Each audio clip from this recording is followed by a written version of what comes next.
this meeting to order. For those who would like to join us for the Pledge of Allegiance, please stand. I pledge allegiance to the flag of the United States of America and to the republic for which it stands, one nation, under God, indivisible, with liberty and justice for all. All right, and roll call starting on my left. Angela Previty, Steve Baser, Hannah Zeroff, Danica Nelson. Anders Nord. Marta Brown. Okay, and Marilyn is absent tonight. Well, welcome everyone. Thanks for joining us for tonight's meeting. As purely an advisory panel, the Lolo Community Council strives to promote the interests and welfare of the citizens of Lolo by acting as a liaison between the community and the Missoula Board of County Commissioners. At each meeting, we provide the opportunity for public comment on both agenda and non-agenda items. The public comment period for items not on the agenda is at the end of the meeting. The council will not discuss or take action on non-agenda items until a future meeting if they choose to do so. Public comment on items that are on the agenda may be given during the public comment period after approval of expenditures and/or during discussion after the agenda item has been presented. We ask that you keep your comments respectful and limited to 3 minutes. We appreciate your attendance and participation. We'll start with the reading and approval of minutes. Council, you all received the minutes. Any discussion on those? None, then I would entertain a motion. So moved. Do I have a second? Second. Second. All those in favor of approval of the minutes? Aye. Aye. All right. So, approval of expenditures. We did not have any expenditures this month. Now we're on to public comment on agenda items. Any public comment right now? No.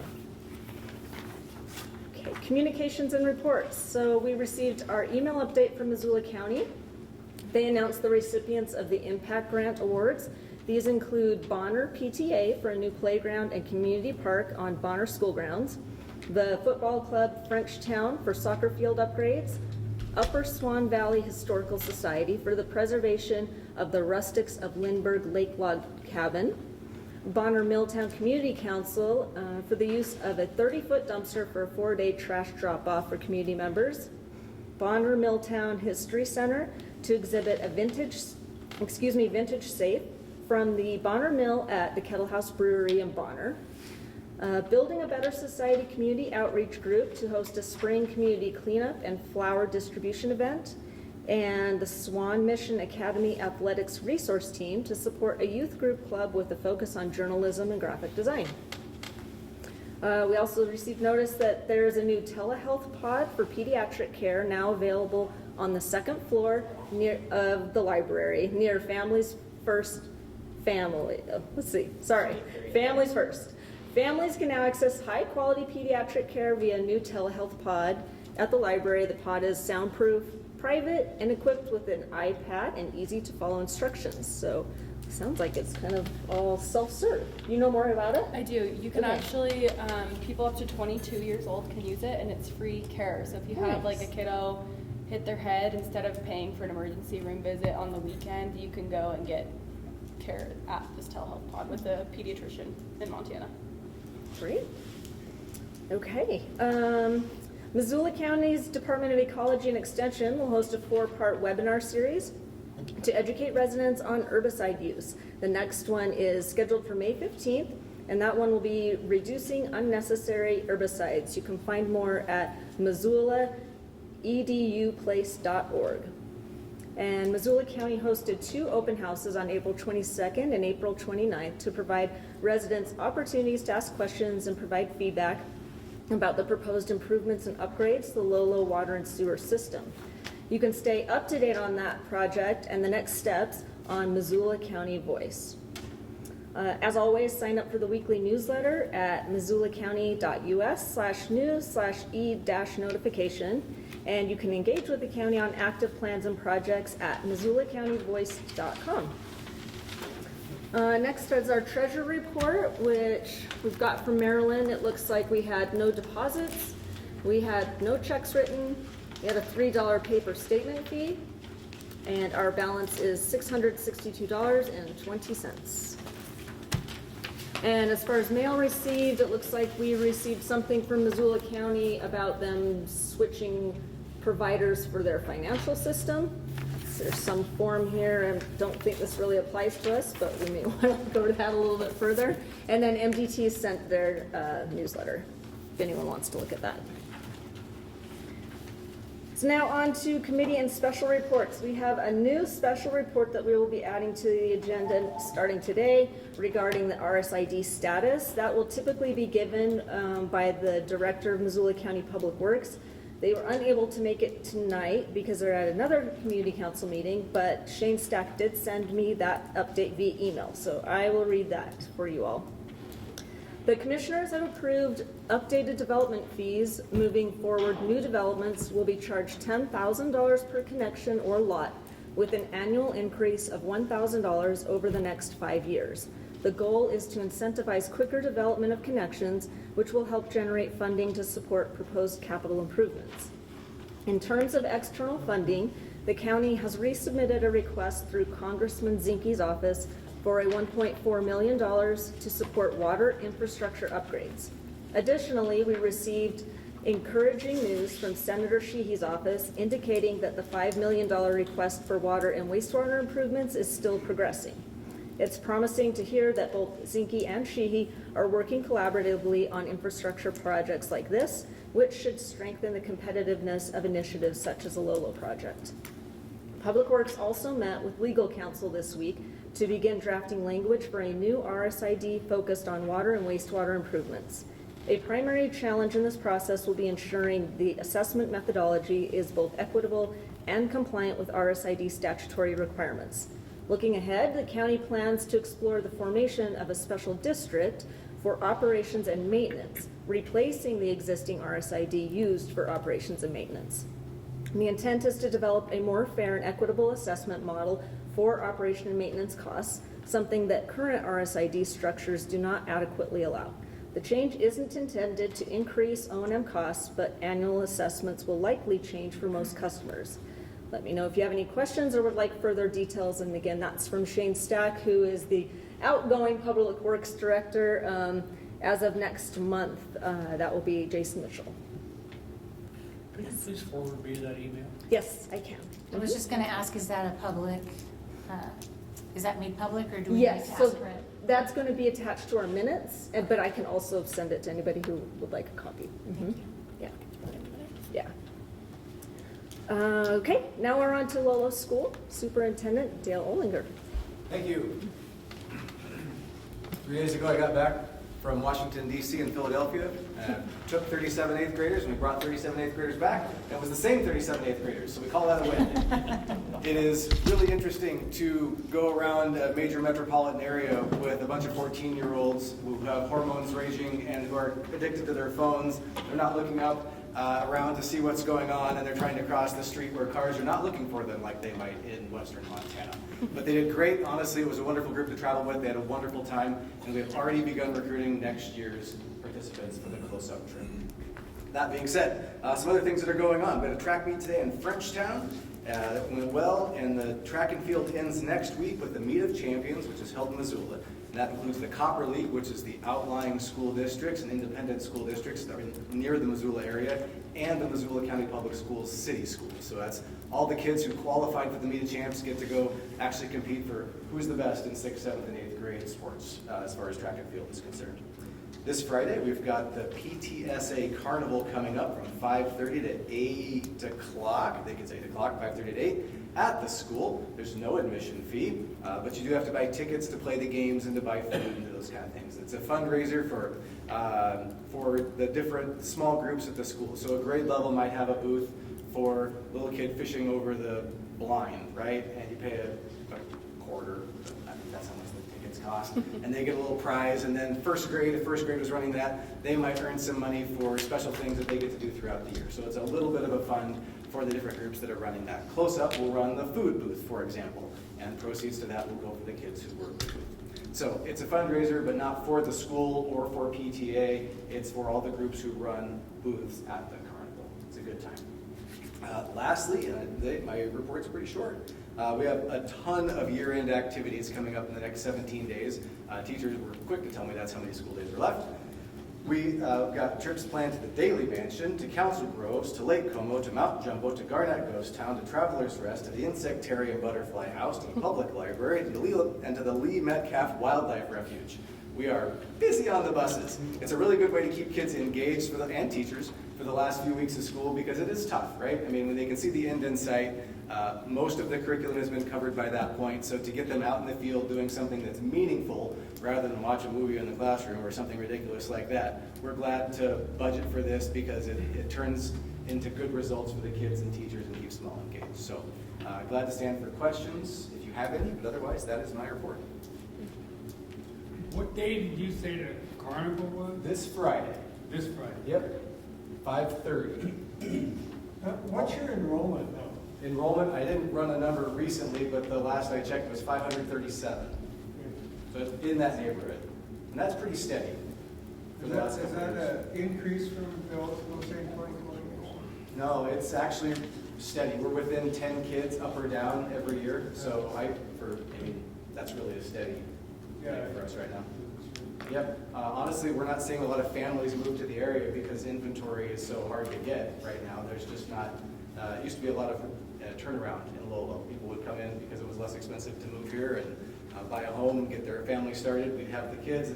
By the time they got out of high school, those families would often move on and move to somewhere else. That's not happening anymore because people can't afford to move. That's my opinion. That's not statistical. But we have seen that over the last 5 years or so. There's just not a lot of people moving in. Thanks, Dale. All right, next up, Missoula Rural Fire Department with Deputy Chief Corey Horsens. Good evening, everyone. For those of you who don't know me, my name is Corey Horsens. I'm the Deputy Chief of the Missoula Rural Fire District. Appreciate you having me here. April was a busy month for us here in Lolo and across the district. 69 calls from Fire Station 5 here in Lolo in the month of April compared to 40 the same month last year. So we did see a significant increase, although year-to-date we're on par with where we were last year. Not a lot of significant events here in the Lolo community, although our engine from here in Lolo has been on a couple of structure fires in the Florence area, providing mutual aid down there. Thankful to not have any significant events here in Lolo, although in other parts of the district there have been a couple sheds that have caught fire as a result of controlled burning that became uncontrolled. So just a reminder to everyone, if you are burning, it does require a permit, and that you're required to activate that permit each day. Even if the air quality is conducive to lighting a fire, please just be mindful of winds that come up during the day. Always have a shovel and a hose nearby. Make sure someone is a responsible adult without monitoring the fire.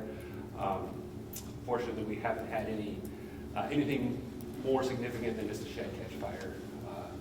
But just a reminder to be careful when you're out getting your burning done.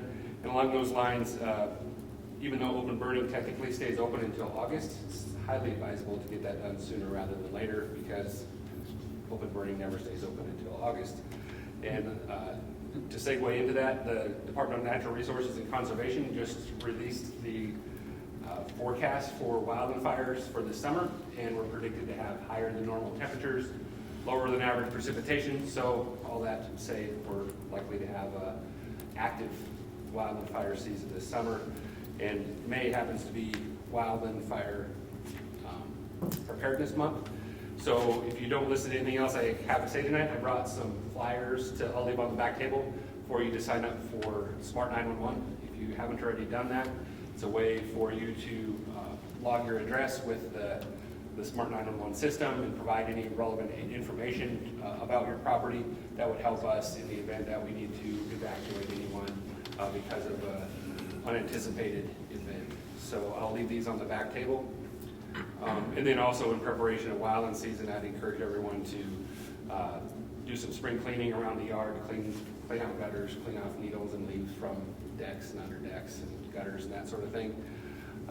This summer, as things start to dry out, just keep your lawns watered and cut. So even if they do dry out, the intensity will be minimal. And in the event of a wildland fire, if there is an evacuation order, we just our job a lot easier if we're not having to worry about people who are refusing to leave their property. So, and then also on the back of this card is a way to sign up for Pulse Point for anyone who's interested. It's an app that you can put on your phone that would notify you if there is a out-of-hospital cardiac arrest in your area. If you are trained in CPR or want to assist in someone who is experiencing a cardiac arrest, bystander CPR has been shown to be very effective in helping to reduce mortality from cardiac arrest. So if that's something you're interested in, those details are on the back of the card. So if anyone else, or if there's any questions, please let me know. Thanks. Thank you. All right, next up we have Woodman School Principal John Markson. Good evening, everyone. Just like everyone else, we've been super busy over the past month. And the great thing about being a nice small school is all the grades get to usually go on most of the field trips. We went to the Butterfly Garden, and we also went to the planetarium at the university. We had a family spring luncheon and egg hunt at the school. We brought the kids down to Stevensville to take golf lessons. They really enjoyed that, learning how to golf.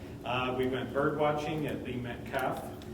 We went to Traveler's Rest. They put on an amazing Native American presentation and stations for the students. We had a team compete in the County Quiz Bowl in Missoula, so that was lots of fun.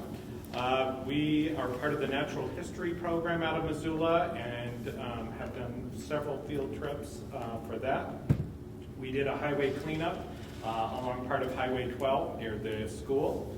Upcoming in the next month, actually tomorrow, we're taking a field trip to St. Mary's Mission in Stevensville. We have the Lolo Creek Watershed coming to visit our school.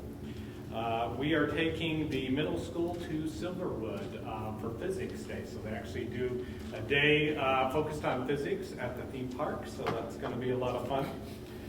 We have our field day and family barbecue coming up at the last week of school. May 29th will be 8th grade graduation, and May 30th is our last day of school. Since I last talked to you last month, I have some updates on school bus safety on Highway 12. We actually went to a county commissioner's public safety meeting, and they invited Montana Department of Transportation as well as Public Works for Missoula County and some other folks, and kind of discussed the situation and what was going on. Department of Transportation determined that additional signage would not be possible or useful in that particular area. What they did do was write letters to both the Sheriff's Department and the Highway Patrol for additional patrols on Highway 12. And that has happened since then. There's actually been quite an increase in highway patrol officers following our school bus and also checking, I think, speed traps and different things near the area. And we actually are still investigating having external cameras for the school bus attached to the stop arm. The Sheriff's Department has been working with the County Attorney's Office, who actually has decided that they are not comfortable making a decision regarding this, and they actually sent it to the State Attorney General, and we are waiting for the State Attorney General to make a decision regarding external cameras on school buses. So we await their decision in Helena. I today got to go to a really cool event in Missoula from Discovery Education. It was based on career and technical education, and we had several senators and representatives, as well as the state superintendent, Susie Hedlund, at the event, and several businesses, including technology businesses all over the state, and got to talk about career and technical education and funding for that, and how we can start bringing more of that into all of our schools. So that was a great event today. Our out-of-district enrollment ends June 10th, so we are accepting applications for our district until then for out-of-district students. And that's what I have tonight. Any questions? Thank you. All right, and the final report is our general development and transportation, and for that, I was just gonna give the update that John thankfully just gave about the Highway 12 safety. Sure, you So- could add more. No, we both attended the same meeting, and I too have personally noticed more patrols in the area, so hopefully that makes a difference. We'll just have to see, I guess. Time will tell if behavior changes with drivers with that, but they definitely have been out. I have seen them more often, so that's been good. Any adjustments to the order of the agenda from anyone? All right, and we don't have any unfinished business, so we'll move on to new business. First up is a discussion about Firewise Wildfire and Smoke Preparedness by Ella Langer with DNRC. Awesome. See this connects here. Perfect. We're best to stand. Wherever you guys Where want would to. you like us? Yeah, right there is great. Yep. Lovely. Hello, everybody. My name is Ella Langer. I'm the Fire Adapted Communities Coordinator for the Montana DNRC out of Hamilton. So I work for Ravalli County. Sarah Kleinhansel was going to be here today, but she's out of town this week. She's taking a fun vacation. So Betsy and I are stepping in and chatting to you lovely folks. My name is Betsy Pickard. I'm the Community Preparedness and Fire Prevention Specialist with the DNRC Southwest Land Office. If any folks know Kristen Mortensen, she's since vacated that position and I've fulfilled her role. Excited to talk to you guys about wildfire risk today. Yeah, so today we're going to be covering a couple topics. One is just your personal defensible space around the home, what an individual can do. And then we'll also be moving into Firewise communities and shedding some light on that program, as it's something that throughout Montana more and more folks and communities are interested in, but it can be a little bit tricky to navigate on your own. So I'm going to hand it off to Betsy to chat about that individual component. Just go down. You go down, it's that open. So, we're going to talk about the home ignition zone and home hardening techniques. We're going to talk about how homes actually ignite and how home conflagration happens in communities. So, a home can ignite several different ways. It can ignite through direct flame contact with any sort of structure or building material. That's flames touching the outside of a building. It can also ignite through radiant heat. So if you think of a marshmallow next to a hot fire, that marshmallow is still going to be able to burn. 90% of homes, though, that burn in wildfires are due to ember ignition. This is firebrands with extreme fire danger with extreme conditions. Pieces of burning material can ignite, leave a wildfire, and travel up to 5 miles to land in communities, land in crevices, and in those buildings and those structures to actually ignite the home and community itself. So, Jack Cohen, there is some hard research that's actually done here in Missoula about the home ignition zone and how homes ignite. And like I said, 90% of homes burn because of that ember ignition. Even material, a couple embers in the palm of your hand is more likely to burn your home down than, say, flame lengths that are 100 feet tall. So those little embers, it's really the little things that count when we're talking about home ignition zone. Those embers are cast and they can land in things like gutters, cracks in between your paint chips, cracks in timber, and anything and everything, a combustible material that can ignite. So the home ignition zone is a language that we're trying to get more people informed about, knowledgeable about. And a well-maintained home ignition zone reduces the susceptibility to home ignition and, and small spot fires. So you can see here in these two images, this home, while it was still built out of wood, out of timber, the home hardening techniques and their ability to maintain that home ignition zone allowed that home to continue to stand after that huge wildfire had moved through. So the home ignition zone is broken down into 3 different zones. You have your immediate zone, that's 0 to 5 feet from your home. The intermediate zone, which is 5 to 30 feet from your home. And the extended zone, which is 30 to 100 feet from your zone. Each one of these zones have different prescriptions depending on those different spaces from your home. That 0 to 5 feet, the immediate zone, is based upon that extreme weather, those extreme fire forecasts. Usually when we have high indices, high extreme fire danger, we have higher winds and low relative humidity. When an ember gets cast, it's going to have a lot of velocity coming towards your home, hit off the side of your structure, and land, rebound off into whatever material is surrounding your home. We recommend any sort of non-combustible material to surround your home in that immediate zone. With the home ignition zone and that immediate zone, we like to circle in on the structure itself, working from top down, starting with the roof, going around the home itself, and then extending out. Techniques like adapting your shingles to non-combustible material, using metal or asphalt instead of wood shingles. Of course, we come to homeowners and try to meet them where they're at. If they have wood shingles, we like to encourage staining techniques, painting techniques that can eliminate some of that risk for ember ignition. Attached structures, as we work our way out, decks and fences can also act like wicks to our buildings themselves. So any way that we can mitigate the ignition potential of those different structures, we're going to emphasize. That's staining, that's maybe removing not the entirety of a wooden fence, but the gate that attaches to your home with maybe, let's say, a metal gate, some type of non-combustible material. As we work our way out, of course, folks don't want to live in a bunker. We like the aesthetics of our home. We like the aesthetics of our landscaping. We also try to emphasize smart landscaping choices using fire-resistant or fire-adapted plants within our area.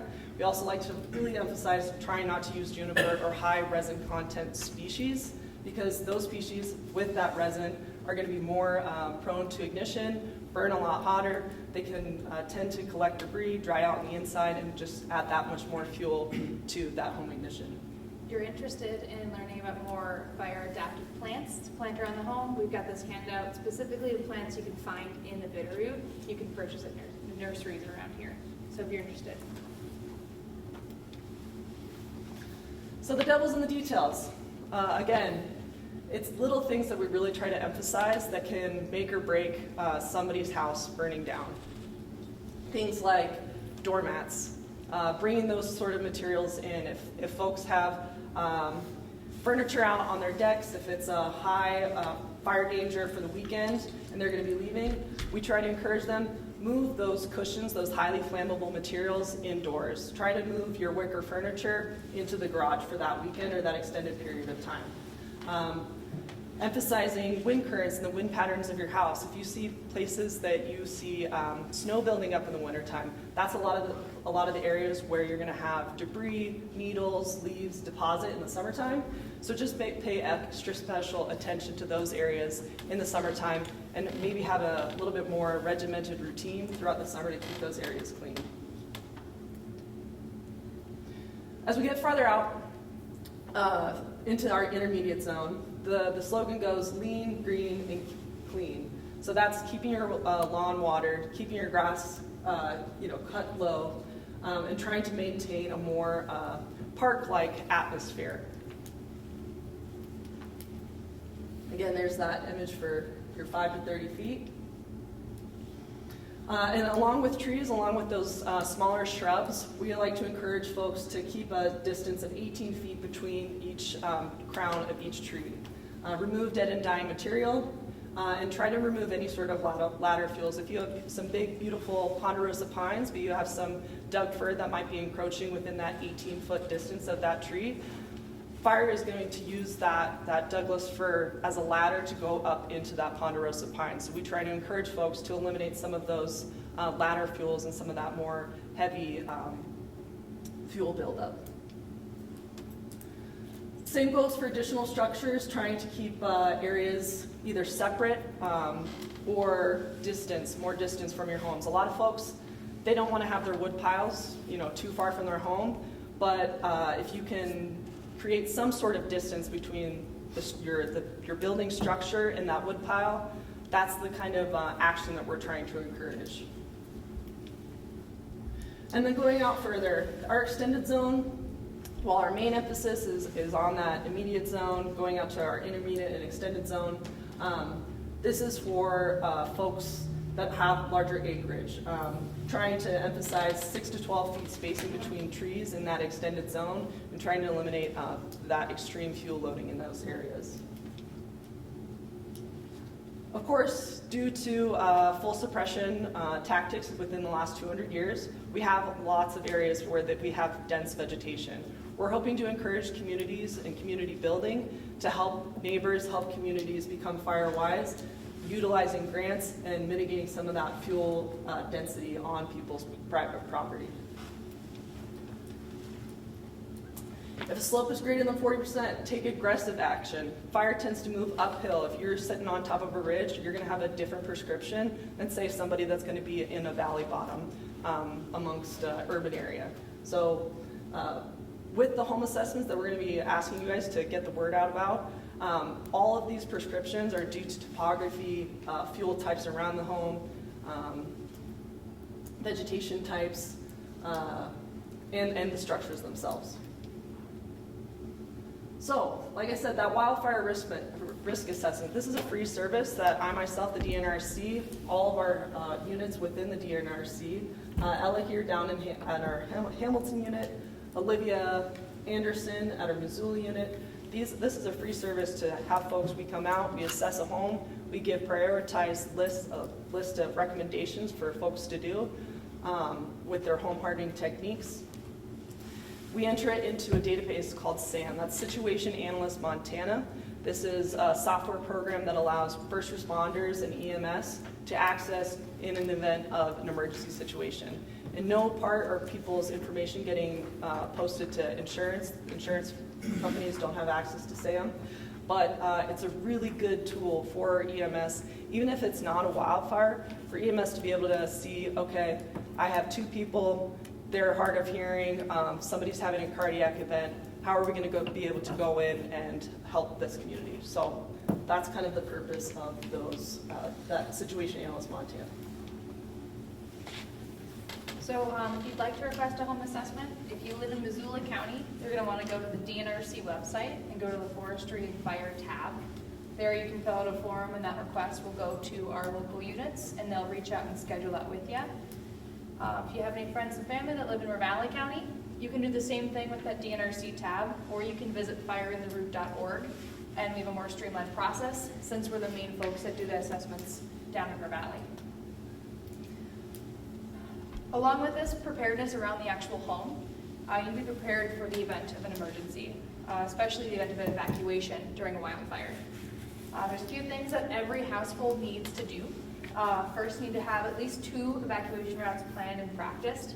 This is especially crucial if you live in a one-way in, one-way out community. Finding some alternate route out. If you cannot find an alternate route out, that highlights your risk. And you therefore need to be extra cautious in your home ignition zone and always, always, always evacuate early.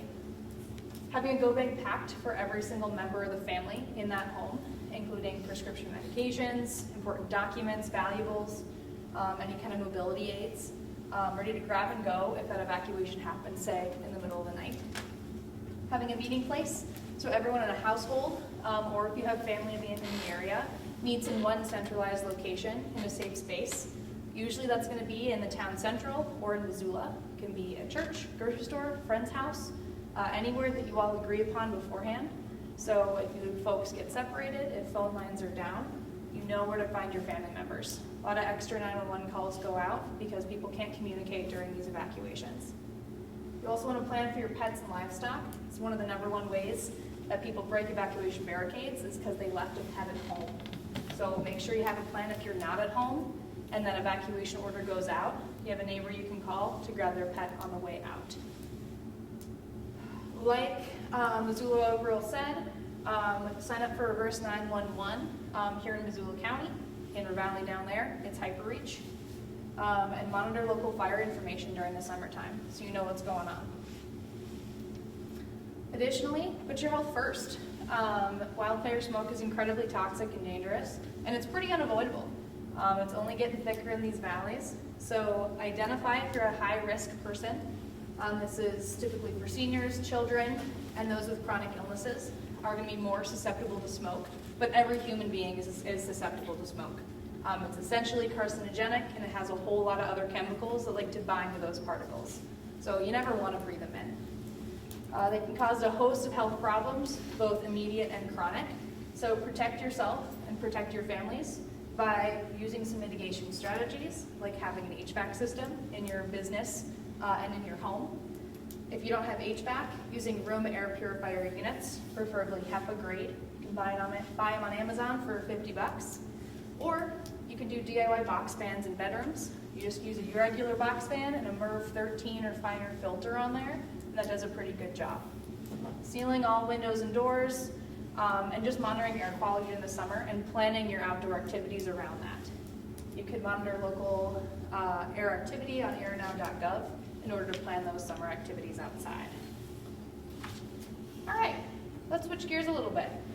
So we talked about the individual preparedness, but what about community preparedness? Individual preparedness is great. It keeps you specifically very safe, and maybe a small proximity of your neighbors as well. However, if we all band together and we all practice this preparedness and enact our home ignition zones, we can create basically fire barriers. We can create massive community fire breaks that can keep larger populated areas even safer. And that preparedness will extend far beyond the reaches of your actual FireWise community. FireWise isn't just a term we use, it's actually a trademarked slogan. FireWise USA specifically is the brainchild of the National Fire Protection Agency, NFPA. It's a voluntary recognition program created in 2002 with support from the Forest Service and some state forestry organizations. It addresses risk specifically on private property, and it's community driven.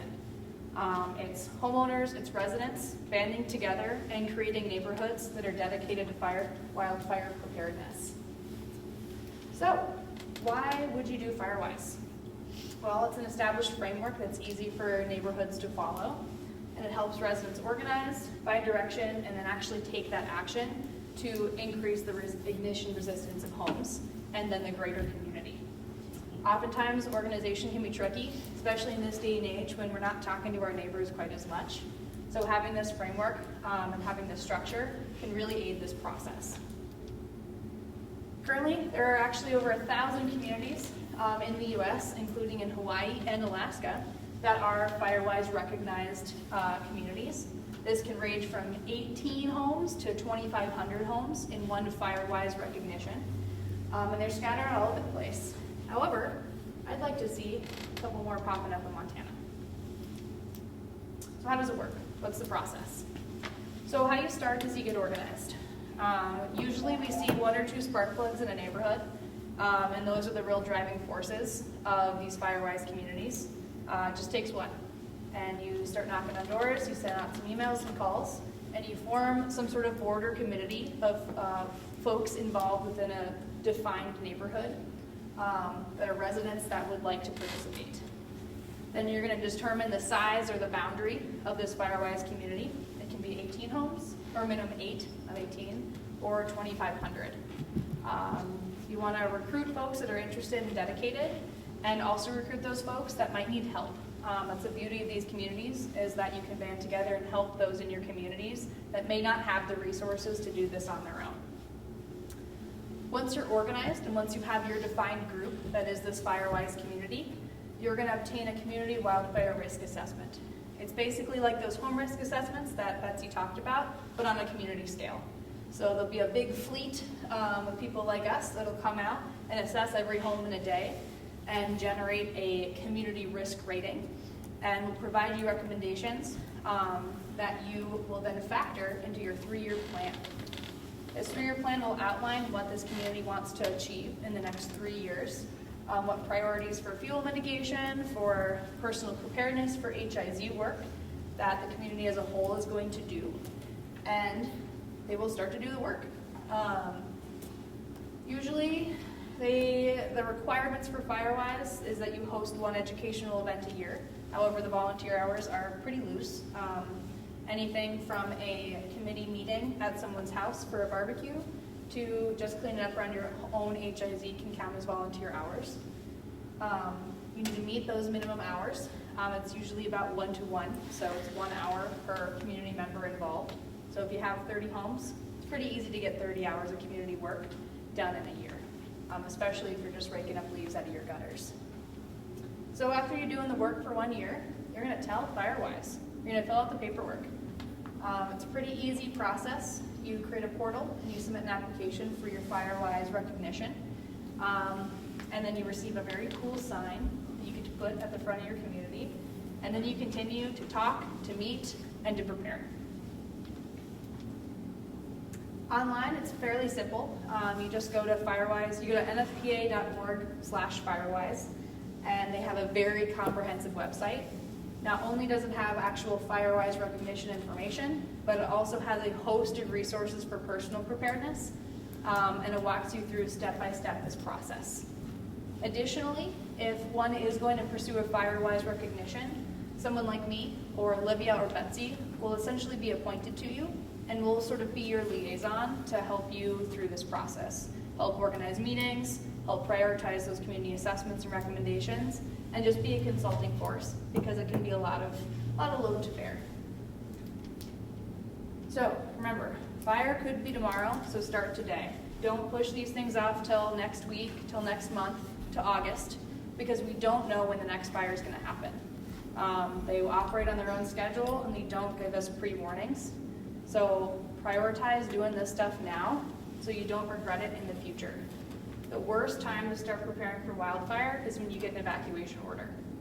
So do the work now, sign up for the emergency alerts, start making a plan for how you're going to prepare your home for wildfire, and start talking to your neighbors. Because banding together as a community is a lot more efficient than just standing on your own. Any questions for me, folks?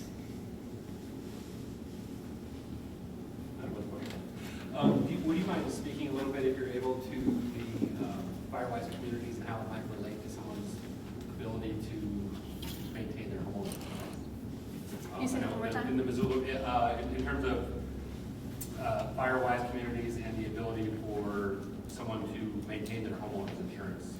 One thing we're seeing in the Missoula Rural Fire District is members of the community reaching out to us who are finding out that they're being dropped by their homeowner's policy because of events like Lahaina last year, Southern California this year, and so you're likely much more versed in this than I am, but my understanding is Firewise is one way that people can ensure that their property will be able to be insured. Are you able to speak to that at all? Yeah. So Firewise specifically partners with a couple insurance providers. Usually it's just USAA and a couple other kind of national companies. And they will provide a small sort of break in coverage, percentage off. For other companies that don't have formal policies with Firewise, it's a real toss-up. We're seeing folks that have done all the work, they've done it all right, but due to old, outdated aerial imagery, they see that someone is living in dense woods with a firewood pile next to them, and they get dropped. So it's a pretty sticky situation right now. And we advise people to treat this as your new fire insurance and share these results, share what they've done, share their Firewise involvement, share the risk assessment with those insurance companies to show what they're doing, because it is not nothing and it is important. There's also a new bill that was recently passed in House Bill 83. House Bill 83 that should incentivize insurance companies to essentially give rate deductions for preparedness work around the home, and they are not allowed then to rescind those reductions anytime within like the next, couple years, 5 years.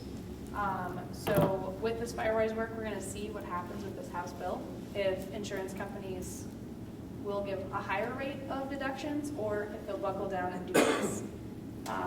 We are having a wildfire film screening in Hamilton in a couple weekends, and we're having an insurance professional going to come out and be on our panel to have a public Q&A afterwards and pick his brain a little bit about the state of our insurance industry.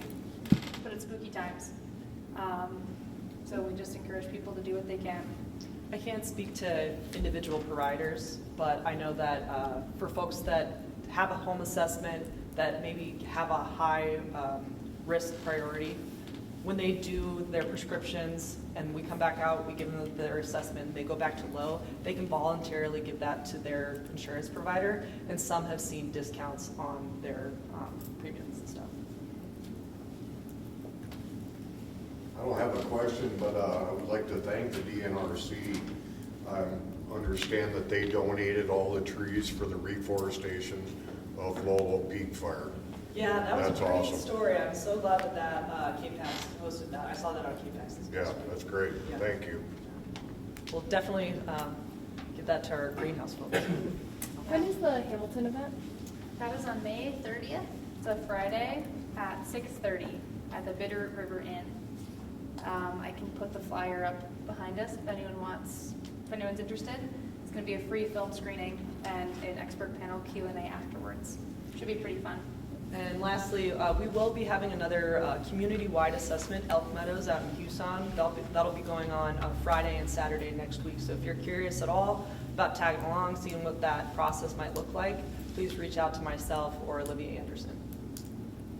I'm going to have some publications too on the back table if you guys are interested, for some plant lists and some different wildfire retrofitting suggestions. We have some cool guides. You can grab one for a friend too, or for a neighbor. We got a lot of trees in the property. Thank you. Thank you so much. Go ahead. Thank No, you. Hannah had the question. Well, I just had a comment. I wanted everyone to know that Northwestern Energy, if you're a customer of theirs, they're doing a $100 rebate towards any air purifier purchases through June 30th. So if anyone's looking to get an air purifier, you can get some money back. It's a pretty simple process too. You just provide a receipt and they send you a check. I did it last year. Thank you so much. Lovely. Thank you guys so much for listening. I know that Fire in the Room Council is really busy in Hamilton, or active, and that's what's helping with the film deal that's coming up on the 30th. And we also do a burning, like spring burning thing. Do we have anything like that for Missoula County? So Missoula County Fire Protection Agency. MCFPA. Yes, and we have a representative that would love to speak to that. Rachel, do you feel willing?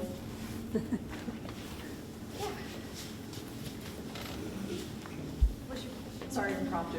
I just know that the Fire in the Room Council for the Valley County is very active, and they hold, like they're doing helping host the movie event that's coming up on the 30th. And then every spring they also do community events on how to properly burn. So that our fire department doesn't get these wonderful out of control burn calls, and it helps keep smoke down, things like that. Do you do those types of things for Missoula County? So as well? we're starting to work through the process of planning out like proper pile burning, things like that. My part is fairly new because with Missoula County. Can you speak up a little bit? Yeah, so with Missoula County, I am a wildfire mitigation specialist. We fall under the wildfire mitigation program with OEM. So my role is kind of new with this, but there has been talks as far as doing different pile burning exercises, kind of showing the general public on how to do that to reduce the smoke. We don't have anything officially planned at this time, though. Thank you. If you're encouraged to check out MCFPA's website, I was just telling Ella, it's not as catchy as Fire in the Root. Doesn't stick quite as much in your brain, but they have loads of events, especially going on this month for Wildfire Awareness Month.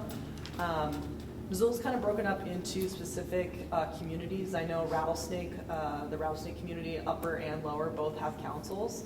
I think a lot of that relationship building is still needed there. But MCFPA, they have a whole host of partners that they're kind of like that main brainchild for Missoula. Okay, any other public comments? No. Awesome. All right, next up on our agenda, kind of following on with this topic, we're going to talk about hazardous fuels reduction program through the Bitterroot RC&D with Josh Smith. Hi, I'm Josh Smith, Bitterroot RC&D. I've been in this position for a year now. The Bitterroot RC&D came about after the fires of 2000 in Hamilton, which burned. Can you speak up a little Yeah, bit? which burned over 350,000 acres, and this community has been greatly impacted in the past 10 years with the Lolo Creek fire and the Lolo Peak fire. That being said, there's still a lot of fire risk here in the Lolo community. I just had to look it up. We're at 92% of wildfire risk to structures compared to all the other communities in the United States. So it's the stuff that happens in California and Hawaii that can definitely happen here. This is actually going to be one of my next areas of focus for grant work. In our grant process, you fill out an application and we'll come out and make a visit. It's a 75-25% cost share now. It used to be 50-50. And why I'm focusing on this area is we kind of found a couple spark plugs down here, one up Sleeman Creek that had got a lot of people interested. And so we went from like 7 applications to over 22 people interested in that Highway 12 corridor there. And so there's not a lot of grant opportunity right at this moment, but there's ones that I will be applying for, especially with the greater interest. And I think there's over 1,000 acres of potential treatment within the Highway 12 corridor of interested landowners. And what we're kind of typically going for is a 10-foot crown spacing on average. We'll work with you on that. If you have your favorite wildlife clumps, we'll kind of work around that. So Josh, can I ask you, because I am a resident on Sleeman, and I submitted my application a couple of weeks ago. I know you said you were a couple of weeks out when I spoke to you on the phone. Mm-hmm. You don't have to remember me at all. Kind of completely understand. But the application process, once you receive the application, how long does it take before you respond to the application for the grant? I'll start, I was at a training for the past 2 weeks, but that's why I told you I'm going to start here pretty soon. So basically, people can just go to the website, they go to the application, Mm-hmm. they submit it via email, and Yep, then... either email or you can mail it in. And then, yeah, like I said, we'll start calling folks and making site visits to properties here in the next couple weeks. And then how do you determine who gets the grant? You know, if you've got 22 folks already that are interested, is there a ranking system within your Yeah, applications? it's not, it's pretty loose. It's based on like how long you've had an application in and the potential for risk reduction. So like if you hold a piece that's close up to the Forest Service, then those usually take priority, which all of Sleeman Creek pretty much is. I mean, Yeah, and all the Highway 12 corridors, so I mean most of the properties bump up to Forest Service, which makes for a more compelling application as well. and so what happens in the process, well, it's not in the process, but after the process? So your crew comes into the particular property that's been granted? We have a list of contractors, and if you don't have a person in mind, we'll usually send out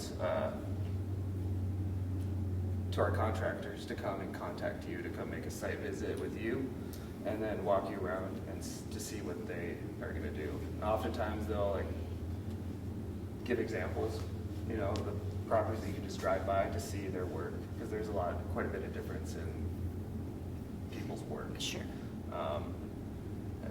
And a lot of times what happens is like one person will do a job and then they'll like it, and then usually that contractor, when they do a good job, they a lot of times get those projects. So. Any other questions for Josh? I kind of have a silly one. What's Bitterroot RC&D? Resource Conservation and Development. Yeah, we work. Are you a government? No, nonprofit. Okay. Yep, we work in Ravalli, Missoula, and Mineral County. I think the Lolo community has gotten a little bit neglected the past couple year or so, just because Missoula County has just gotten a big several $1 million grant, but Lolo wasn't incorporated in that, and just because of the way the CWGG grant where they got it from Works. So, yeah, we help start a lot of nonprofits too. That's kind of our main mission. And you said you're applying for grants now, so you don't have funding currently? Not currently, no. Okay. And then there's what's called an ACF grant, which is like around $100,000, which doesn't get us as far anymore, especially just in the past year with mill closures. Depending on what the administration does with the WUI grants, which would be, there'd be potential for quicker funding from that. And that kind of just depends on how they restructure it, or if they keep it the same, or totally disband it altogether. So I think we'll know more about that one in the next, hopefully, month or so. But yeah. Okay, real quick, one more question. You said it went from a 50-50 grant match to a 75-25? Mm-hmm. Which way did it go? 75. So we cover 75%. You have to ask. You guys cover 45%. Yeah. Okay. So, yeah. 50-50 is pretty easy. But Yeah. And so, yeah, I mean, it's been a lot harder to treat larger acreages like we like, just because a lot of times sale of some of your logs to the mill would have covered the landowner portion of the grant, but since that isn't the case anymore, it's become a lot more expensive. Why is that? Because landowners don't want to send their logs to the mill? No, it's just because they're not accepting. Oh, they're not accepting it. Pyramid closed down, which is kind of, Yeah. we're still feeling the repercussions from that, even though that was like a year ago. Yeah. So like Sun Mountain Lumber is our closest major mill that would kind of offset those costs, but they're not taking anything until August, and it keeps getting pushed back. And then so a lot of logs have been having to go to Bonner, so it's just pulp, which doesn't pay that well. It just almost just covers the trucking costs, so it doesn't really eat into your portion of the grant money anymore. So, but on average, we're seeing, I think, costs around $2,000 an acre for treatment. So 500 an acre on the landowner per acre. Okay. If there's no further questions, thank you so much. I have some applications in the back if people that would be interested, and I got another flyer for that movie screening too, because I'm part of Fire the Root as well. Perfect. Thank you so much. Okay, now we're on to our third item, which is a letter to the commissioners regarding RSID upgrades. And before we start that, we had a last minute absentee at the council, and I noticed Paul after we started. Paul, would you mind coming up and fulfilling your absentee role for this, since this is an action item? Get up here and perform your duties, Paul. A little bit. Sorry to put you on the spot, Paul, but I noticed after we got started here, and so. I was trying to be hidden. My camouflage isn't that good. Nope, it is not that good. All right, wonderful. Okay, so our next item, as I mentioned, is a letter to the commissioners regarding RSID upgrades. And Steve, would you mind introducing this item? Sure. So let me start out by just kind of starting with Article 2 of our bylaws. It's our statement of purpose. And the big part in there, and I'll just cut it out, is to support, let's see here, I better start at the semicolon. To provide leadership and support to the community's efforts to secure orderly growth and development. That's one of our biggest things. And secondarily, our big thing is to try to support the community of Lolo by giving what we think we hear to them. So the RSID has been a big thing on what it may do to our community and costs. And I heard from a number of people, and they were like, well, we would like this and we would like that. And I said, well, let me try to put something into a letter and see if we can get that off to the commissioners.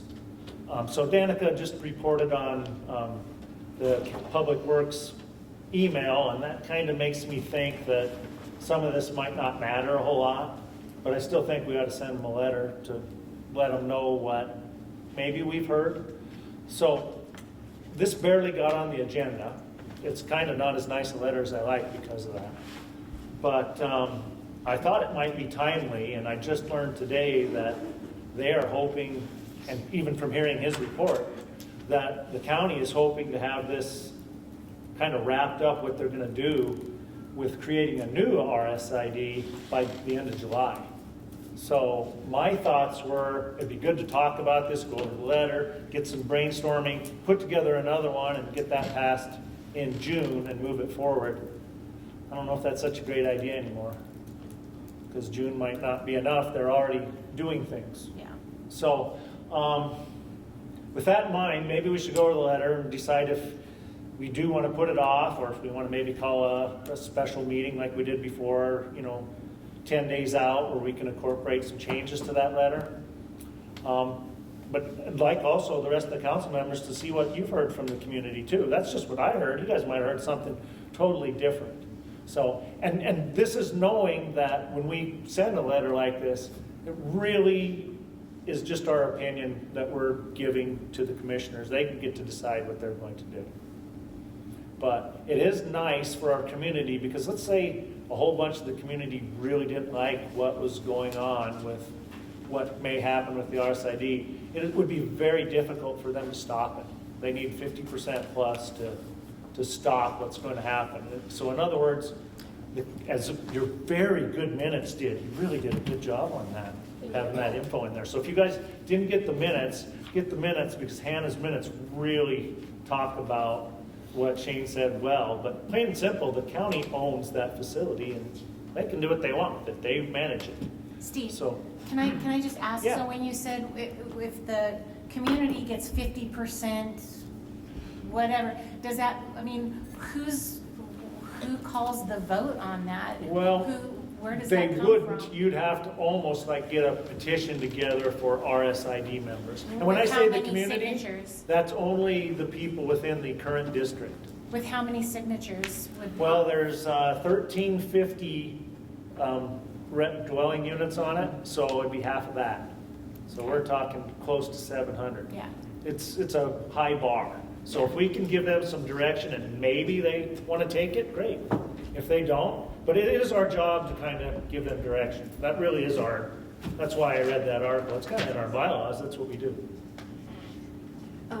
Yeah, one second, real quick. I just wanted to, if anybody in the community maybe has not had an opportunity to see the letter, and if so, then maybe I'd like Steve to just point out, I think there's a few main points in there. So would you raise your hand if you haven't had a chance to see the letter yet? Here's a copy. Okay.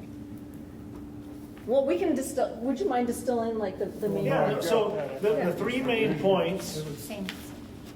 let's see, it's on here. You got it. Well, I got the minutes. Oh, the minutes, okay, yeah. The agenda. Yeah, it's in the agenda. So the three main points are, one, we've heard that a lot of the fees have not been very fair.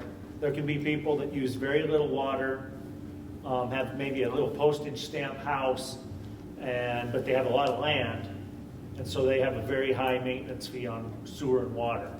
So it's not very equitable that way, whereas someone could have maybe a smaller parcel of land but have a big McMansion and use a lot of sewer and water, and they actually pay less than the person on the postage stamp. Because the way it's set right now, I think it's based on assessed land value. So what I was hoping they'd do is change it to, Shane talked about there's 4 ways to do it, and he said in any combination of those 4, and my way to change it would be, and I put that in there, was to make it not just the land value, but the land and dwelling value. So one of his big things is I'll use for example, the example that Shane Stack uses, the Public Works Director. He uses the town pump over, and he says they use a whole lot more water and sewer with the showers and the toilets and everything that they have than somebody on a comparable land. But they don't have to pay as much. And he was hoping to make it bigger for businesses. And my thing was just make it based on the value, complete land value with the improvements. as well as the land value. And so, I mean, that town pump is worth, I'm sure town pump could sell that for millions. So you base it kind of on the value of everything, the home as well as the land value, and apportion it that way. So that's number one. Number two is supporting their growth phases. So they have an engineering company, it's HRG, that has different phases of what they want to do, and it's planned out to 2040, 2060, based on, they do a good analysis based on what they think public growth is going to be. What I'm hearing from the community is growth is inevitable, but also they want to control growth, right? Also, the other part is it's pretty important that we come up to some of the standards that are out there, whether it's DEQ or some of the EPA standards, which I think I went to one of the steering meetings, and we've been on a waiver since 1997 on one of those.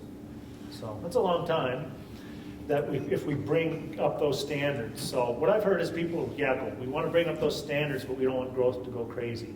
And particularly not crazy in relation to other infrastructure. In other words, all of a sudden we release a bunch of sewer and water connections, and boom, a bunch of growth happens really fast, and that hurts streets or something else. Once again, I really don't want to have an opinion on that. I'm just listening to what people told me. I mean, we were all worried about the school deal, how that was going to really screw up the traffic, and boy, that was going to be horrible. And it was kind of, doesn't seem to have created too much trouble. So sometimes we create fears that aren't going to be there. But anyway, that's just what I was hearing. So number two talks about the two big things is if we support phase two, it opens up another 400 equivalent dwelling unit connections.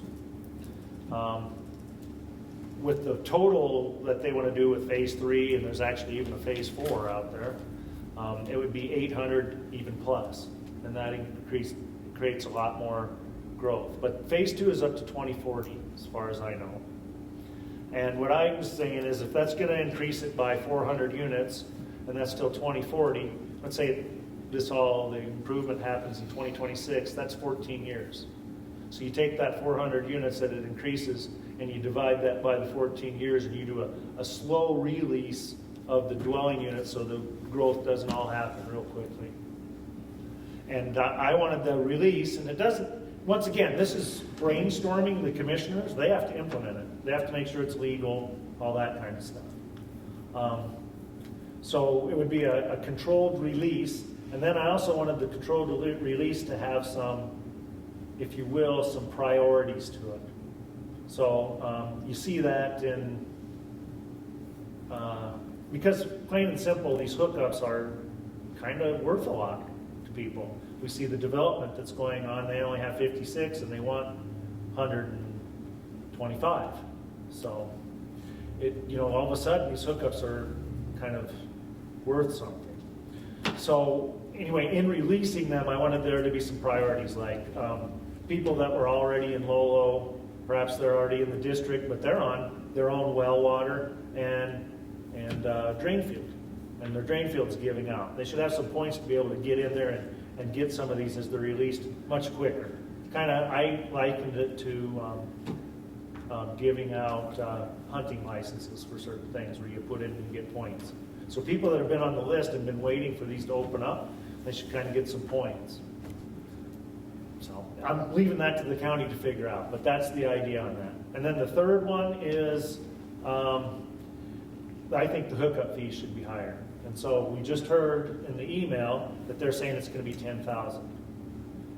What I heard is people would like it to be a lot more. Plain and simple, it's economics. There aren't a lot of these out there. People want them. It should be more. And when you look at what it costs to create your own well system, drain field, septic system, it's quite a bit more than the $10,000 that they're changing it to. Right now it's $3,000, but of course there's none out there. So, and in Missoula City, I think, to hook up to their sewer system with their treatment plant is $12,500. So they're changing ours to $10,000. And so I had heard, once again, I'm telling the county, I think it should be higher. I'm not telling them what amount. I thought 20 to 30,000. From what I heard, it would, to personally get, let's say you lived outside the RSID and you wanted to put in your own well and septic system, it would be closer to $35,000.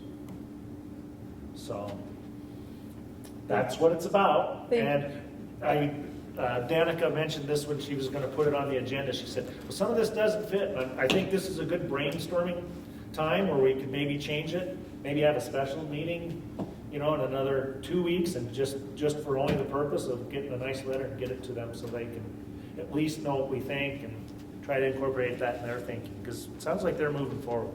I think you have a great draft. I really appreciate all the work you put into this, Steve. I wanted to go, I promised you your comment. Well, I've got 2 questions now. That hookup fee, where does that money go? I think it mainly goes to maintenance. It goes to the city of Missoula and it ends up in a slush fund, No, doesn't it? it stays Not in the city. It's first of all, the city doesn't have anything to do with it. This county, Missoula the county which runs is it. all a big slush fund. It can. That would actually be a nice thing too. We could say we'd like that hookup fee to go into future. Because that's one of the things that galls me about this whole thing. They're like, oh, we're waiting, we gotta do this, it's gonna cost millions, let's ask for money from the feds. And I'm like, we should be having some money that's always being put aside for this for future stuff. So. Yeah, it should go to the sewer plant. It does. It does. Okay. Thank you. It goes into the RSID, which is a separate fund. I would think it would be separate. If they go into debt, Because it's a project. the only people that get charged are the people in the RSID. Well, the other thing I was curious about before that, you say you're getting all this feedback. How are you getting it? All the people I talk to don't even know what's going on. Well, some of them have been people that have come and do know what's going on. Yeah, Matter of fact, one of the people that talked to me the most was, that's why I have the equitability on paying the maintenance fees, was somebody that's paying twice as much as their neighbor, even though they have, and they have been for 20 or 30 years. And they may even put in an application and get a refund from the county based on it. So There was also a lot of those conversations at the April 22nd and 29th. A lot of community members were sharing that. And actually, I don't know if you are, but there's a Lolo webpage too where people have been firing off about it. The community. It's a Facebook community page. Yeah. That's all I've heard about, and people that I've talked to said they don't know anything about any of this. And I think letter or flyer or something should go out, at very least, to everybody on the RSID. Because you're not representing Lolo if that doesn't happen. Yeah, I did give the county commissioners that feedback from last week. A mailer should definitely go out for people who aren't on the internet, who do snail mail only still, because we have a substantial community there. I agree with that. You guys need to ask for one of those stamps that they have that they get for nothing. It doesn't cost anything. You just stamp the stuff and mail it out. They should be able to get that for you. Otherwise, it's taxation without representation. Well, in a way, first of all, it's the RSID. So, like me, personally, I don't live in the RSID. So, I'm on well and septic myself. So it's got to go out to the people in the RSID. And not being on it myself, I don't know how that's happened. Maryland's on it. There's one, you are, Hannah. Hannah's on it. Okay. One of the other things, though, that causes me concern is that even though you and I might not be on the RSID, we still all draw from the same aquifer. So that's a limited water resource. It's still the same aquifer, whether you're on a well or whether you're on RSID or whatever else we have. So it's a whole other Megillah there. I guess it's like baby steps, but it's still the overall community. Like if you look macro instead of micro, it's... I wasn't saying it to say I don't care. Trust me, I care, and partly because I got elected and I'm supposed to represent people, and a big ton of them are in that RSID. And like you said, it doesn't affect all of us. Because eventually, we talked about phase 3 and 4. Phase 4 is a big expansion. It'll change the boundaries immensely. if we ever get to that. So, Yeah, go ahead. Well, I just want to let you know that this doesn't even affect me. I'm the president of my community water system, and we all have awesome water, and it's all taken care of. It's been going for 40 years, and we're all on septic. But I strongly think that you guys need to send something out and notify Lolo, especially everybody on the RSID, before you make any decisions, because otherwise you're representing Missoula, not Lolo. Go ahead, Pat. I have a couple of questions. The first one is, there's been a lot of studies to see what those wells will produce. And I was reading today about how much drawdown they have from just a static head. But not very much, 7 to 12 feet, depending on the well. So our water table right now is at a certain point. My well is, at my house, is probably, I think it's like 45 feet. So have there been studies that we're aware of, because I haven't read any yet, that actually tell us where that water table is going to go if we start sucking a whole lot more water out? You know, that's my concern, is how many wells are going to go dry? The Bureau of Mines in Butte has 20 observation wells in the valley, just from here south. And their studies right now have shown no significant drop in the aquifer in their whole time of testing or showing. And that came out during the Montana legislative session is the only reason I can regurgitate that information. Do they project with 800 more connections, do they project? That's even with like all the growth that's been happening down the Bitterroot Valley and in most recent years. No change. I know my water table has dropped up the creek where I live. Yeah. And the static head has dropped in the well in the last 10 years, especially after the subdivision went in up just by Sleeman. But they stopped irrigation ditches running all through that area. Yeah. I used to have water within 2.5 feet of the surface, groundwater. And my well was, of course, higher then too. Yeah, one of the interesting things that came out, which I found interesting, freakishly weird, was that one of the things they did was irrigation ditches, flood irrigation. When that stops and they go to pivot heads, water drops. Mm-hmm. Yeah. So, it does, yeah, and they testify like 90% of the water used in a residential home actually goes back into the aquifer. So, it was very interesting. Kind of recycled, huh? Mm-hmm. We don't want to think about it, but it is. Yeah. Okay. Yeah. Another question I wanted, or just a point. You've got a letter that's been written, and I know that you kind of want to make some changes in it and stuff. And I've read the letter too. I think it's great that we at least, and if you want to do it later, if you guys approve to do that, you know, in a couple of weeks, I think that'd be great, because I really think they need to hear from us in a formal manner. Not just a conversation. They need to get a letter, and then I think we need to get a response to what they think of it, because as you say, the time is of the essence. They plan on wrapping this thing up by the end of July, according to the government website, Missoula County Voice, and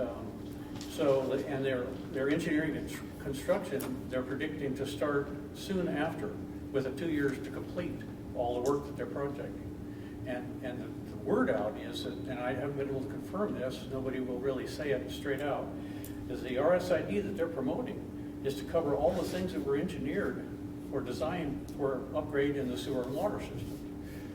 And yet I know the community is talking about, I've talked to a lot of different people, they don't want all of that. They don't want to have to pay for all of it.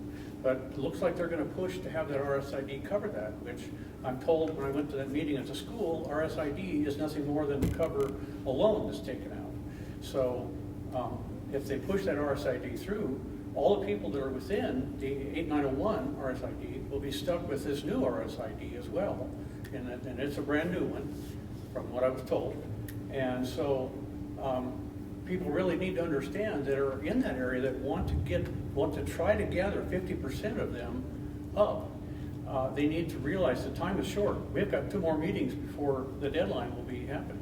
And people don't have much time to organize. I know they're talking about it. I met some of them at the school, and they had questions, and I listened. You know, and then the other thing, we realized that what if there are 1,350 users currently connected to the system, so they say. If we increase it to just 400 more, we realize that, you know, that's a 30% increase in what we already have. If they go with with an 800 more connections, and that's way down the road. I won't be here anymore, by the way. yes, Increase will be a 60% increase in users. That's a lot of people, a lot of cars, a lot of activity in this small town that I've been here for over 50 years. I personally don't want to see it grow that fast, but like I say, I'll be gone anyway, but you know, everybody else is going to be here. We're going to have to live with whatever we decide. So. Thanks, Pat.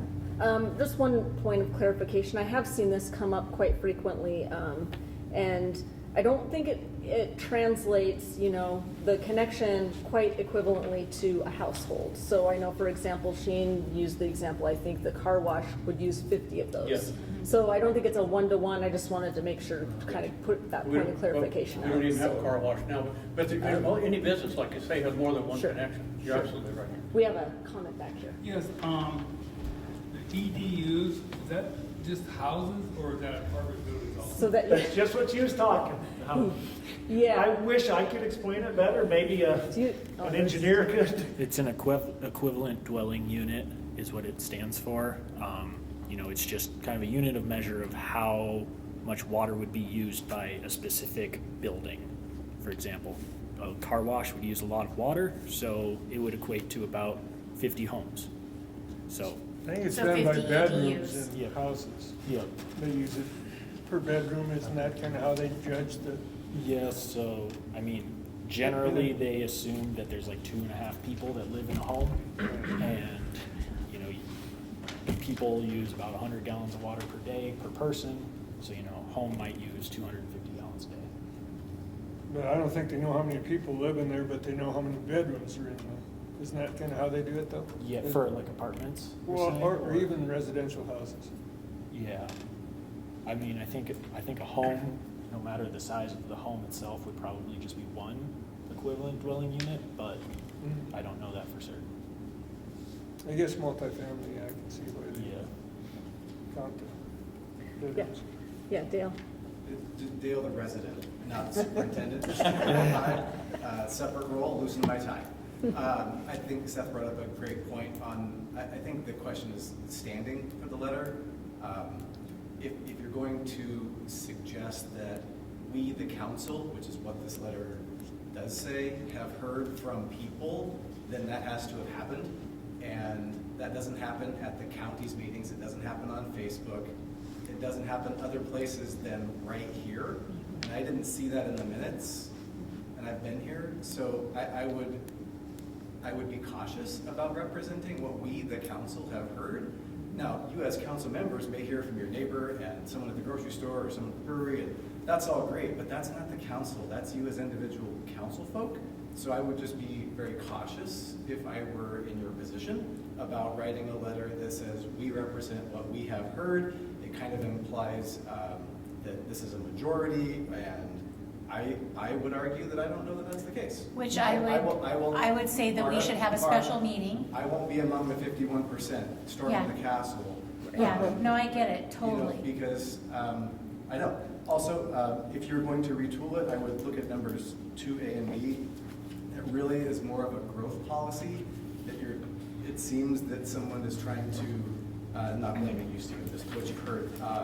It seems that we're trying to regulate growth by way of this water and sewer upgrade, and economically, those are both bad ideas for the people who will be paying for this. Developers won't do a lottery, that's not gonna happen.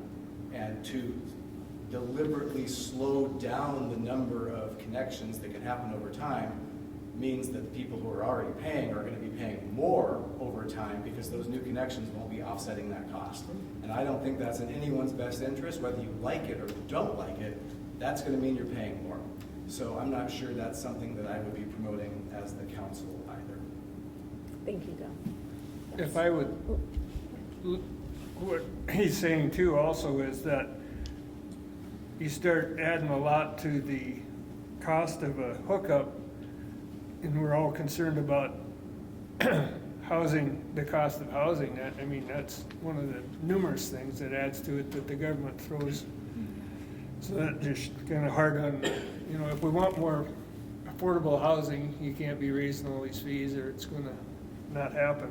As a previous developer, you know, I seen that they were $1,200 when I did my subdivision. and now they're 30, what are they, 35, yeah. So that's really shot up, and you can see that in the cost of the housing.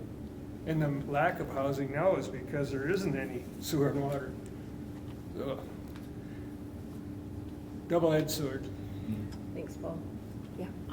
As a person who lives in Lolo and in the RSID, I can give some feedback for the minutes. That I was delighted to read that letter, to know that someone is listening to some of those concerns. I particularly like numbers 2 and 3. As much as I would love to see affordable housing, none of the developments being proposed here are in the least bit affordable. And I don't see anyone with plans to bring affordable housing here. So if it's still more affordable than them putting in their own sewer and water systems at 20 or 30K, why not have the developers pay more of that and offset the cost for people like me? I'm thrilled to hear that. I also think it's never a bad idea to be very deliberate and careful and measured when it comes to how we grow as a community, particularly hearing that all the documents related to growth in Lolo are wildly out of date. I've heard that in previous meetings here. And until we can get those things up to par, we have a unique opportunity to use sewer and water connections to make sure we are careful and deliberate with how we grow as a community. It's a unique opportunity I've never experienced elsewhere. And I think we're lucky to have that opportunity, and I don't think we should let the perfect be the enemy of the good. The letter might not be perfect, but it's better than no letter at all at this rate. So I would support whatever is needed to be done, special meetings or whatnot, to make sure some of those concerns make it to our commissioners. So thank you, Stephen. Thank you. Further comments from the council? I just know that when we had our special meeting, was it 2 months ago? It was a wildly attended meeting, like probably the largest that I've seen, because the community was really vocal. I would love to see that again. I would love to see a very vocal community. If we put out like this is the letter, like this is the potential outline of what we're gonna send, and community, you need to voice up. That's what I would like to see, because I would really love to see a vote on something. I know it's probably not gonna happen. It's not gonna happen. But I would just like to see the community to show up, to voice their opinions, so then we could actually amend this letter, which I really like, Steve, but we could amend it to say the community showed up in droves, and like 50 people would be great. But they showed up larger than what we normally have, and they have their amendments to this. That's what I would love to see. I'm not gonna motion anything, but that's just my council person. So I guess thanks, Marta. I guess, so this was attached to our agenda. I realized that, yes, it was attached to an amended agenda, and so there wasn't as much notice, as there could have been. I'm curious how you would propose that we have more folks in the community see this letter, if we were to, I think if ask I that. screenshot it and put it with the agenda on social media, that would be a good one. But it has to be more social media than just the LCC Facebook page. It has to be put on the Lolo Community agenda, or Lolo Community, It'll whatever get that shared there, thing I is. think. Yeah. There you go. That's what and you hope also, for. all the words. And then also, I mean, if we could do like a dime, postal thing where it goes out to all of the community, that would be great. I don't know what that costs. I would be willing to look into it. If we could just put together like a little flyer, maybe we just don't even mail it to everybody. Maybe we just post it as many places as we can, like the post office and outside of Harvest Foods and wherever. But it needs to get out to as many people as we possibly can. So second question I have then is, But say let me just go back. How did we advertise this when we had the special meeting? The Facebook page. So It was purely the Facebook page? No. LCC? No, so all of our agendas are, I'm required to send them to Missoula County, and they post them, we have a Lolo Community Council page within Yes. Missoula County, and they post them there. So, it was posted there and on our Facebook page, but. You need to But send out a mailing. It got big though, I think through the discussion that was happening on I think local on community the, outreach. exactly, the community outreach, yes. And that's exactly, I agree with you. So Even like the school did that, they sent that mailing out before that last levy. Hey Dale, we have another job for you. Well, still, it needs to be done. I mean, that's the only way to get the information to people. One other concern I have is if we have 50 folks show up to our next meeting and then we get 2 comments from each person about changes they want to the letter, I don't see 4 hours logistically later. how in the world we're gonna draft a letter. Do you know, do you think we could have a link where people could? I don't know if no, because it needs to be a publicly noticed and open forum. No, we can't do that. Yeah, Dale. Just a thought alternative.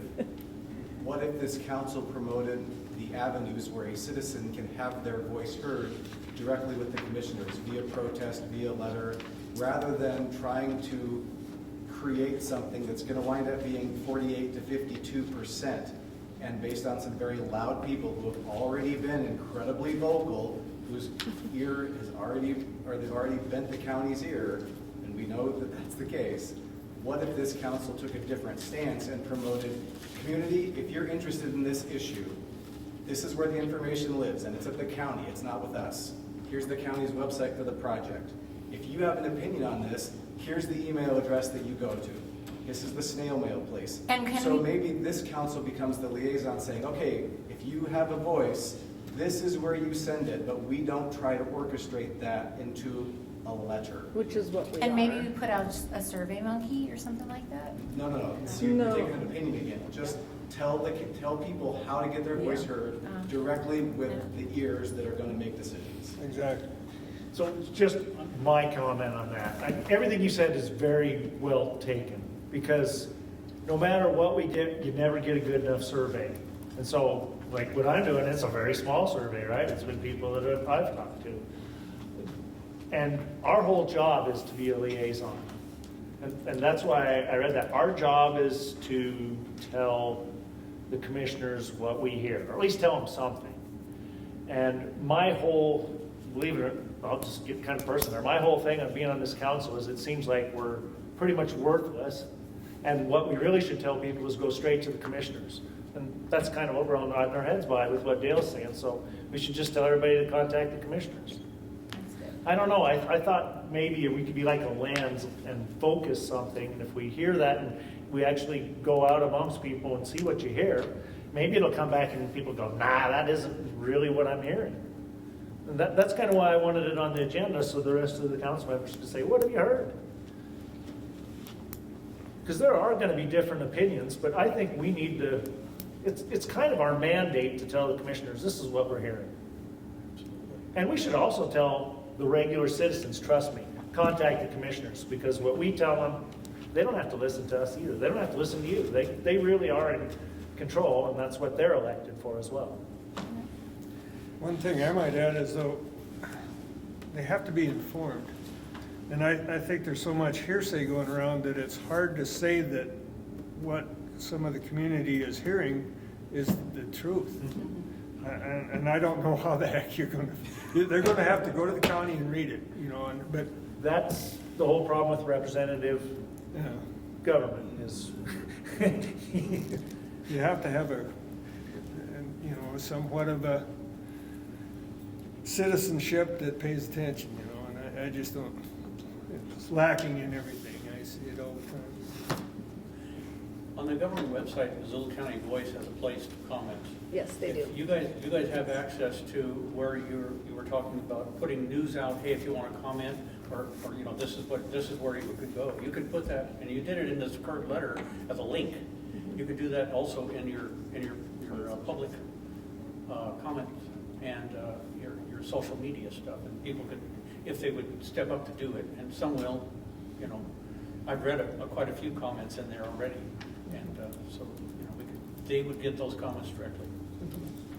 Yes, and we have done that on our Facebook page in the past, put links to that Yes. Missoula County Voice Yep. website. Yes. It would work well here too.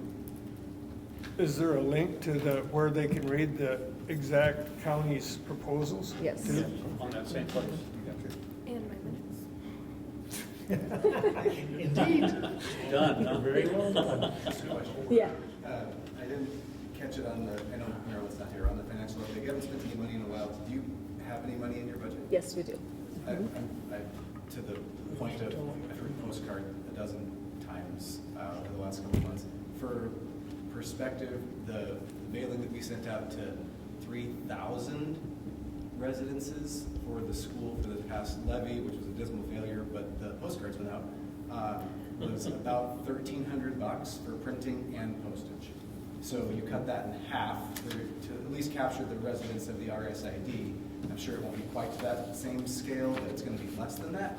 So just, if it is of interest or you want to pursue that for any issue down the road, there's just kind of a cost for your process. You kind of get an idea what that It's our whole actual budget. cost is. Yeah. Well, I was just gonna say, I do know that we can use the copy and print services at Missoula County for a reduced fee, Yeah. so. So it's about half and half is how that broke down rough numbers for us. So you can even get your printing for considerably less. They could. Postage probably won't get any cheaper than that. Thank you. Thanks, Dale. Yeah. A lot of great ideas. Can't take action on anything other than what's on the agenda right now, which is the letter. So I'll either keep it open for further discussion, or if there is any motion on that letter, I would entertain that.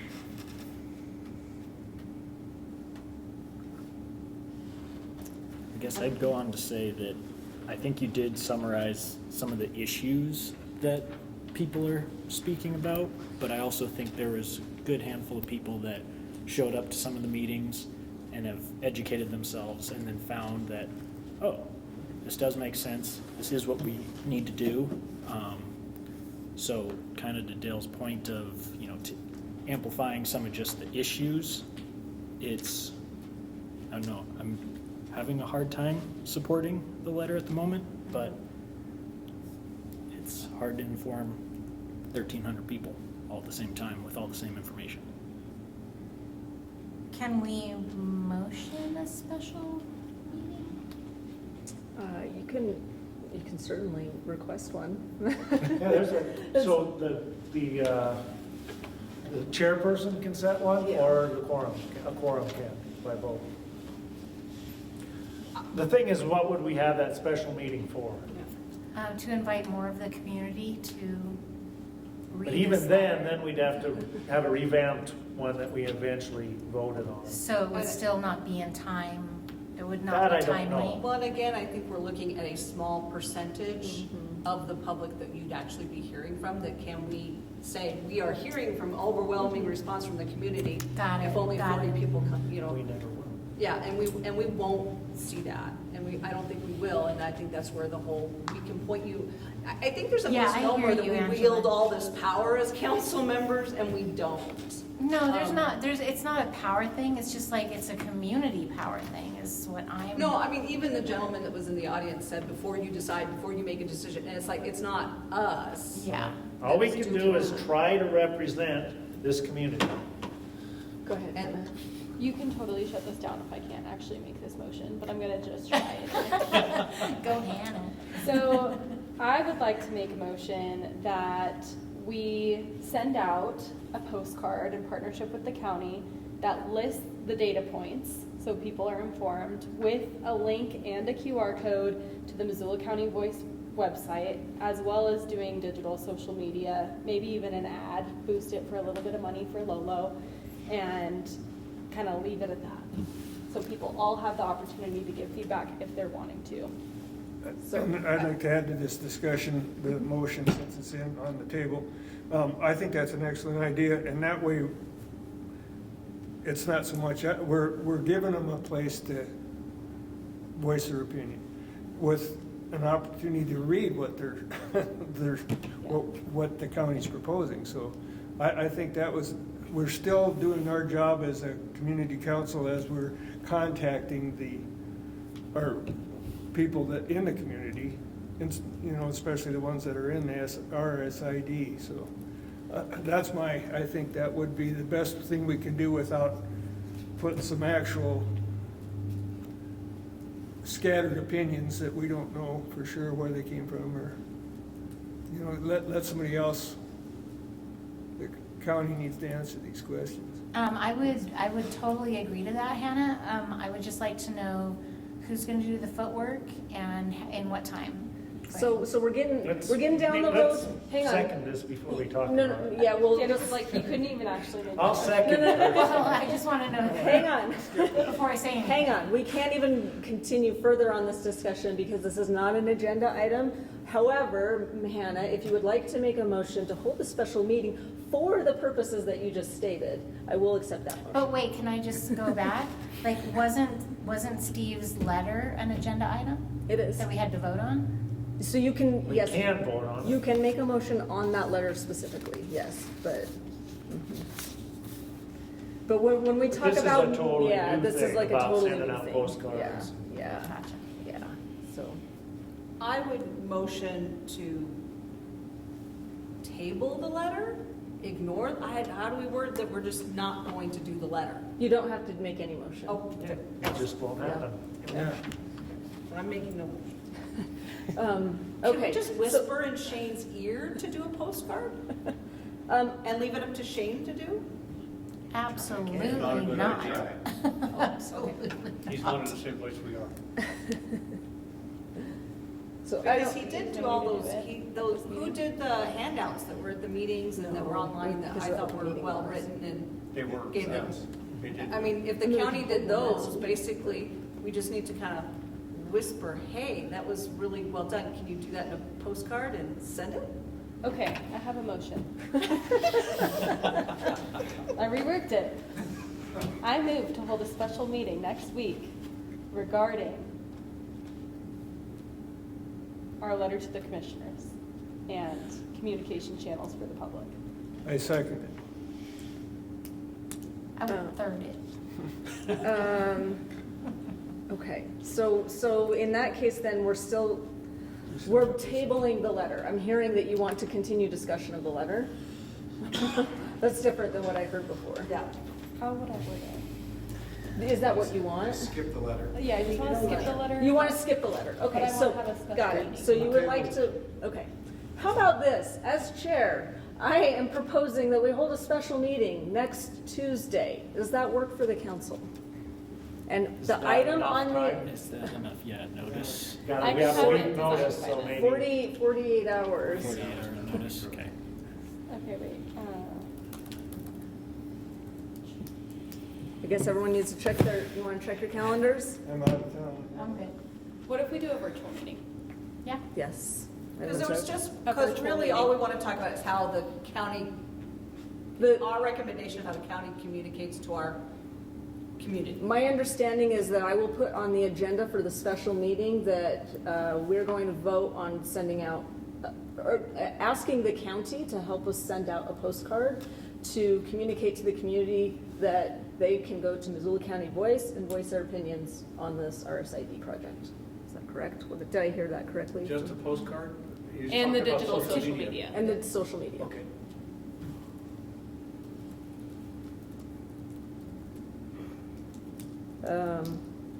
Okay, checking calendars, I'm good. Is everybody, Just, if we're gonna vote on this, I'll say beforehand, I'm gonna vote against it, and not because I don't think we should notice everybody, but the county's probably gonna go, we've been to 3 or 4 Lolo Community Council meetings, we had 2 meetings at the school, we had all this. Do you guys really wanna give us some input from your community, or do you just wanna spin wheels until we finally have to get something done? We So want our are we community- So, I gonna mean, I'm just trying bend to- the knee? I mean, can't we just keep bend the coming and knee. saying, well, that's not representative of the community. We're never gonna get 100% representative of the community. No, absolutely. So, that's, like I said, it's the weakness of a representative republic. You talked to people at these meetings at the school and heard similar things? And I think- Tim, you were at the school, I was at the second and meeting. Tim was too. He was at the school. Yeah.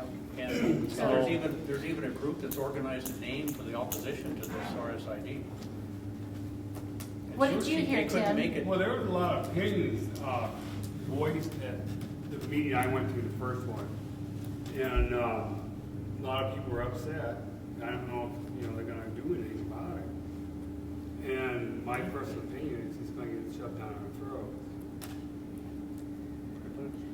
Okay, so it sounds like maybe we should have a motion to see if we should hold our special meeting. So Hannah, would you like to make a motion to see if we hold a special meeting next Yeah. Tuesday?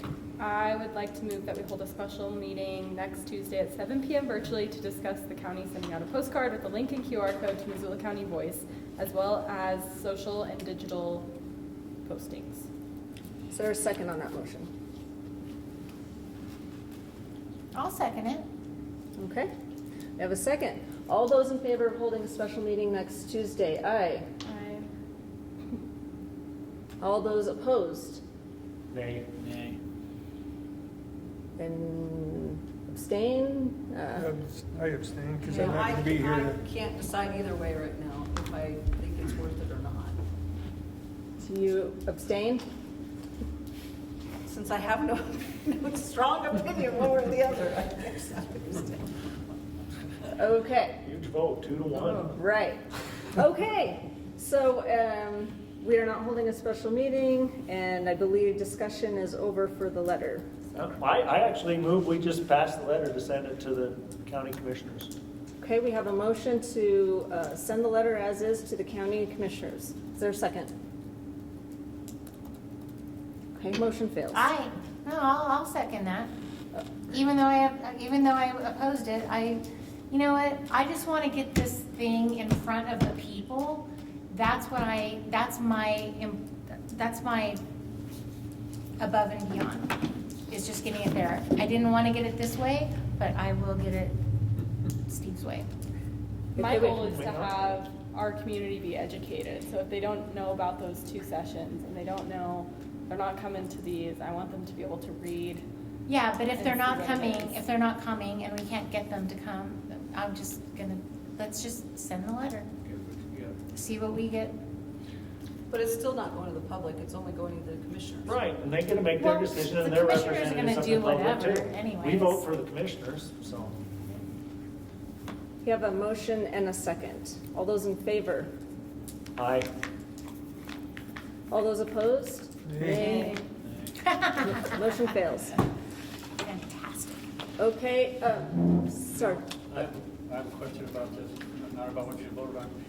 Are there any violations that would happen if this information were sent out through social media to the public, through the social media, with a link, so they could go and read this? Would that violate any of the No. conditions? We can do that, correct, Hannah? You have the charge of the Facebook page and, So yeah. they could still be notified? It's just the way it is? Just digitally. Wonderful. Okay, public comment on items not on the agenda. I have one. It's very quick, but I think it's important. I just wanted to say thank you to Anders. This is his last meeting tonight. And I really appreciate your service to the community. Thank you. And we're going to Sure you miss want to you. reconsider? I will certainly be reconsidering in the future. but I do Anders, at need- least attend our meetings, please. I hope to be here as much as I can. Thank you so much, Anders. Thanks. Okay, that's all I have. I do have some ideas I'd like to see added to our agenda in the future.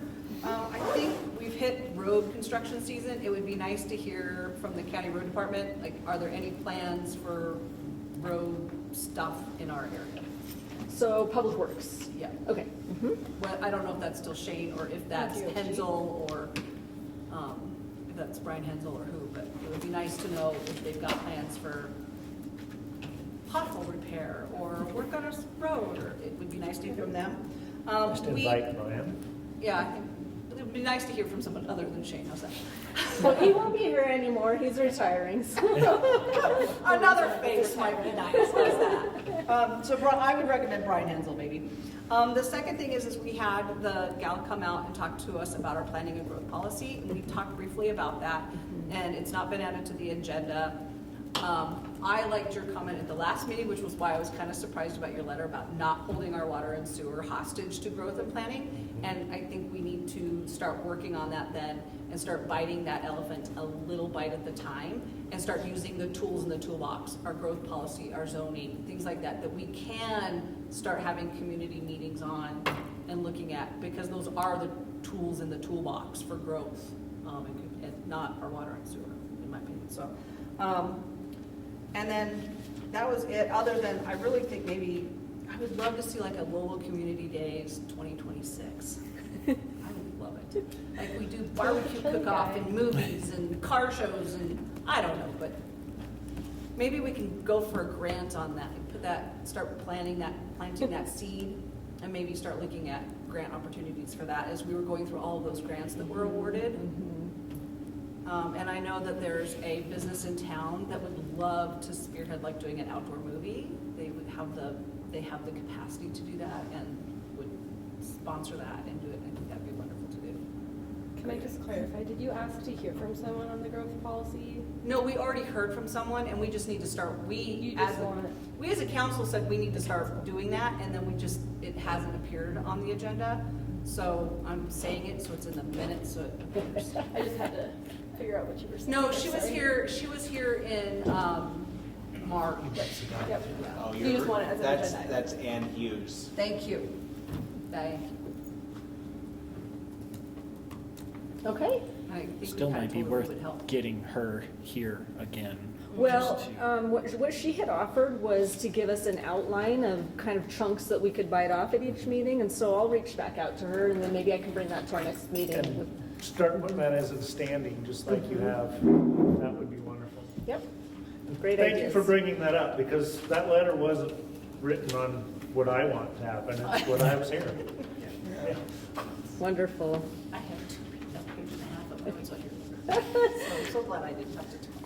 All right. Thank you all. I know this was long, but I feel like it was perfect letter. I feel like it was informative. My The thing is, Firewise when is stuff the perfect one? We especially. gotta get it going. Share that with the community, and hopefully other community members who couldn't attend will view the recording of it, because I feel like that's really important. As we heard, it's going to be a hot and dry summer. So our next regularly scheduled meeting is June 10th.